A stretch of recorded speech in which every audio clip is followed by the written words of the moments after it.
Bubbly உனக்கு copy வேணுமா? காப்பியா வேணும்? ஆ காப்பியா வேணும்? வா வா காப்பி தரேன் போ.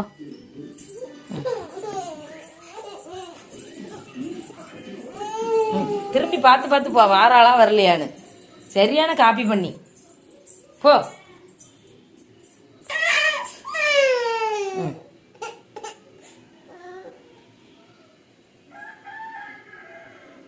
முட்டைக்கண்ணி கண்ணவர் கண்ணு அப்படின்னு நோண்டி எடுத்துருவோம் பார்த்துக்க. காப்பி காப்பின்னு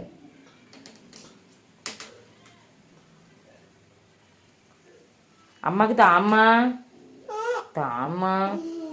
ஏய் ஏய் தாமக்கல அம்மாக்கு காப்பி தாடி கொஞ்சம் தாயேன். தா காப்பி தாம்மா. நீர் கிடைக்கவோ கிடைக்காதுன்னு வயிறு ரொம்ப கவுத்துருக்க. எல்லாம் கேட்கல. லேய் லேய் அட பாவி, இது என்னது? நான் கேட்டுட்டேன்னு தானே நீ படப்படா ஊத்துன. ஆமாவா? நீ என்கிட்ட பேசக்கூடாதுன்னு போ போ அங்கிட்ட இருந்தால.